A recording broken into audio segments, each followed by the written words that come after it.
focus. Now we're going to take a moment to find a comfortable position and ask yourself, why weren't you in a comfortable position before? What does it take to remind yourself to get into a comfortable position? Now, of course, the formal trance position is feet on the floor. Maybe for some of you, a comfortable position is legs crossed, right? Or is hands crossed. But in terms of the comfortable position, and now take a moment for more of a formal trance. And for those of you who still have your notepads on your lap, just take a moment, let them go on the floor. You're not really holding on to anything. We'll be able to take notes in a moment. I'd like you to just recognize that, actually I'd like to chair too, that would be good for me. Can I have one on the chair?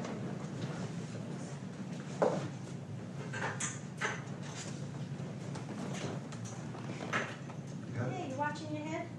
I was watching the chair. This is always an interesting thing. This can put a lot of people into trance because we look at it and we wonder, have you wondered? What is this thing? And then when we discover what it is, we feel so excited because we feel like we know now. So I want you to all get excited.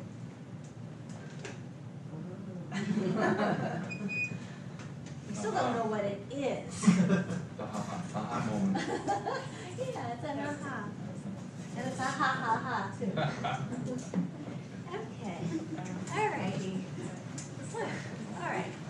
So let's just take an opportunity to sit and focus.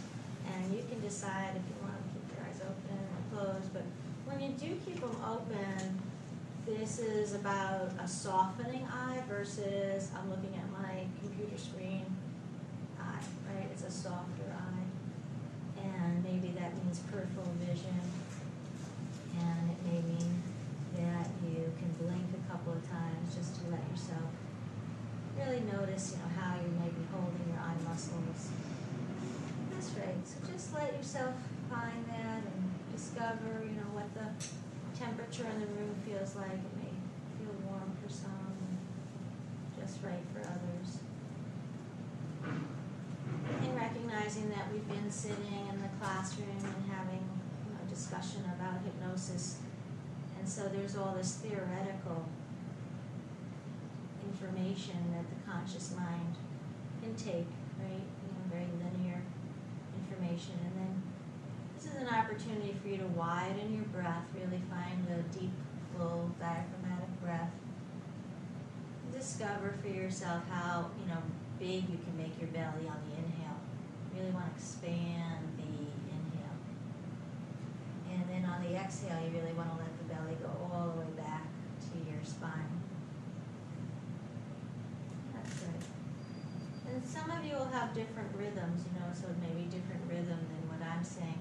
But really allow yourself, when you expand the belly and expand the lungs, you can decide. Some of you might want to hold the breath and fill up the lungs even more. We're using the metaphor of being underwater or playing in the water. So if you were actually underwater holding your breath, how long did you hold your breath?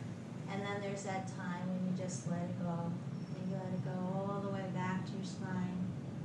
And you exhale. And even on the exhale, you can discover how long does it take before you would create the next wide breath. So allowing yourself to really focus inward, reminding yourself that this is your own time for you right now. Maybe there's something that has been on your mind since we started that you can just let rest now. Or perhaps you really are very fully present and really ready to go and just want more. You can feel the excitement of learning. And I don't know, maybe there's some other part of you that you haven't attended to today that you just need to be aware of. So whatever it is, whatever you'd like to create for yourself in this process of focusing inwards, allowing yourself to listen to me and also listen to yourself. And just discover, somewhere within you there's a part of you that really has this ability to concentrate. Discover, whether it's an ability that you've recently worked on where you really, go to a lecture and you really are paying attention. Or maybe it's sometime when you're reading a book. You really know that you have the ability to concentrate, just like you're concentrating right now on your breath.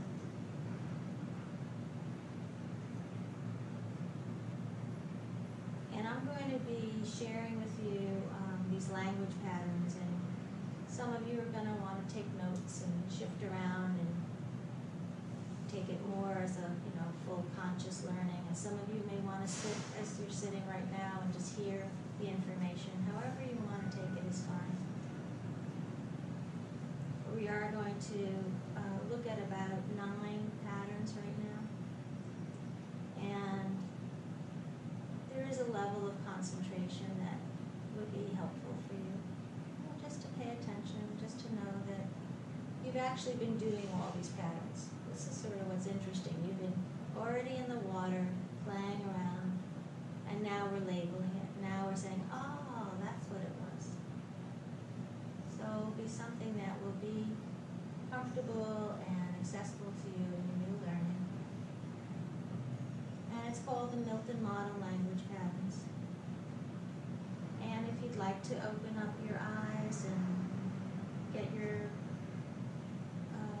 manuals out, that's fine. If you want to hear it again in this more formal trance, whichever way is best for you. But I'm going to shift my body and stand up now and talk to you from a more presenter's place.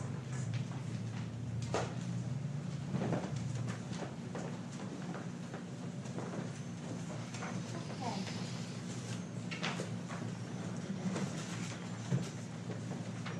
So on this sheet of the Milton Model, there are actually, I believe, 19 patterns. It's a lot of patterns. We actually have a funny thing in terms of amnesia. Every year we forget to change and correct something. So we're actually missing number 14. So if anybody's already looked at the notes, you'll see that we've skipped number 14. Am I right? Yes. And but I have another pattern that I want to give you, so that will actually be the missing one. So there's one that's missing. But we've learned, early on with the NLP, there was this person in the 50s named George Miller. And he had come up with this research that said people can handle about 7 plus or minus 2 bits of information. Okay, so we'll go for about 9 patterns, and then we'll let it be a practice session. And then we'll do another set of 9 patterns. And the way that I'd like to do the induction and the utilization pieces here is for you to think about resources that you'd like to have more of. So that we could say as a goal, if we were all one mind coming in to a session, and we say, in the pre-induction, what do you want to work on? It would be some kind of, I would like to have more, like I used concentration as the resource in this piece here. I just sort of threw that out as one way of working, right? Getting ready for learning, so concentration is a good thing. You can all have your different desires for resources, but just give me some examples of what you think a resource would be that you would like to have more of. What would be, oh, by the way, I want to erase this, but I want to make sure everybody reminds themselves. This is for Saturday and Sunday. You have the code to get into the building. Okay? Everybody has that? Yeah? Okay, got it. So it is not being erased from your mind, only from the board. As a matter of fact, you can still see it on the board. what are some examples? Because sometimes people will actually come in and had a client who was a top salesperson, and he really didn't have any major issues. He just wanted to kind of go get better, you know, kind of go on more top performer kind of level, and so he wanted more confidence, right? He wanted to have more confidence, and in another session it was to have more courage. So those were examples of resources that he knows he had, and he just wanted to boost it, okay? So for those of you, again, in practitioner training, so we do reclaim personal history in the utilization as a technique. So remember what I said in terms of the utilization is where you can put techniques. So there, and you'll learn this one. This is